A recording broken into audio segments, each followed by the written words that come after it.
IPL 2026 season సమరానికి తెర లేవబోతున్న వేళ క్రికెట్ అభిమానులు, ముఖ్యంగా ఆరెంజ్ ఆర్మీ ఫ్యాన్స్లో చాలా రోజుల నుండి ఉత్సాహం ఉరకలేస్తోంది. కానీ కావ్య మారన్ పాక్ ఆటగాడిని తీసుకోవడంతో ఆ ఉత్సాహం ఊది కడ్డీలాగా గాల్లో కలిసిపోతూ ఉంది. గత సీజన్లో ప్లే ఆఫ్స్ చేరకపోయినా తనదైన దూకుడుతో అప్పుడప్పుడు ప్రత్యర్థి జట్లను బెంబేలెత్తిస్తున్న సన్ రైజర్స్ హైదరాబాద్ ఈసారి మరింత పక్కా వ్యూహంతో ప్లే ఆఫ్స్ లక్ష్యంగా కప్పు గెలవడమే ధ్యేయంగా బరిలోకి దిగుతోంది. ఈ పరిస్థితుల్లో హైదరాబాద్ జట్టు కూర్పు ఎలా ఉండబోతోంది?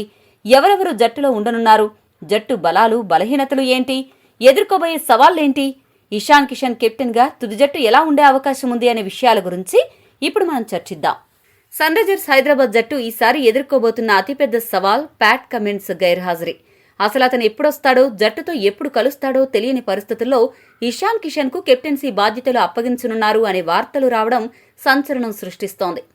ఇషాన్ కిషన్ దూకుడున్న ఆటగాడే అయినప్పటికీ ఒక ఐపీఎల్ జట్టును నడిపించే అనుభవం అతనికి లేదు.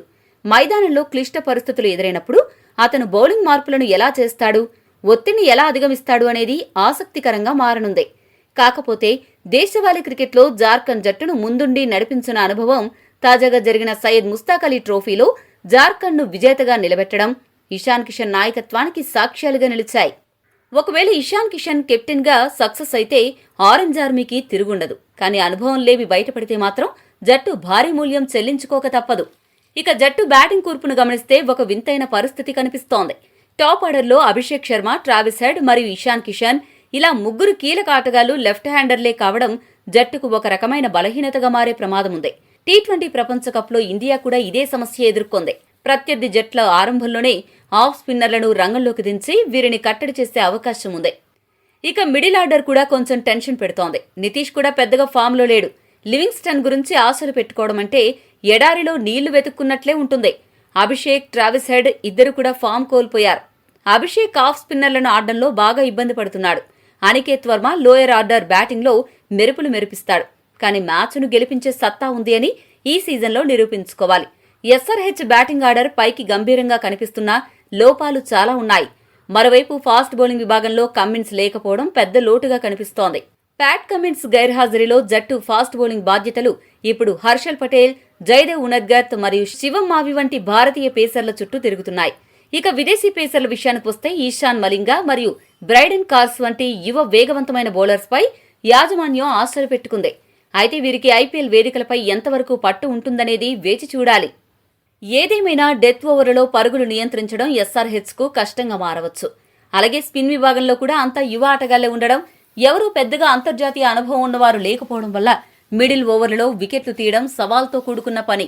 జట్టులో ప్రధాన స్పిన్నర్లుగా జీషన్ అన్సారీ మరియు హర్ష్ దుబే వంటి యువ ఆటగాళ్లే ఉన్నారు. హర్ష్ దుబే దేశవాళీలో చాలా బాగా రాణించాడు. అన్సారీ గత ఏడాది పర్వాలేదనిపించాడు. స్పిన్ ఆల్రౌండర్స్ గా లివింగ్స్టన్, కామిండు మెండిస్లలో ఒక్కరికే తుది జట్టులో అవకాశం దక్కుతుంది. కాకపోతే ఇద్దరి నుండి మ్యాచ్ను తిప్పేసే పర్ఫార్మెన్స్ ఎక్స్పెక్ట్ చేయడం అత్యాశ అవుతుంది. ఈ నేపథ్యంలో ఎస్ఆర్హెచ్ స్పిన్ విభాగం ఈ ఏడాది ఎంత మేరకు అంచనాలను అందుకుంటుందో వేచి చూడాలి. ఇలా అన్ని విషయాలను విశ్లేషించాక ఇషాన్ కిషన్ నాయకత్వంలో అభిషేక్ శర్మ వైస్ కెప్టెన్ గా బరిలోకి దిగే ఎస్ఆర్హెచ్ తుది జట్టు ఎలా ఉండబోతుందో ఇప్పుడు చూద్దాం. ఓపెనర్లుగా అభిషేక్ శర్మ మరియు ట్రావిస్ హెడ్ ఇన్నింగ్స్ ప్రారంభిస్తారు. 3వ స్థానంలో కెప్టెన్ ఇషాన్ కిషన్ బ్యాటింగ్ వస్తాడు.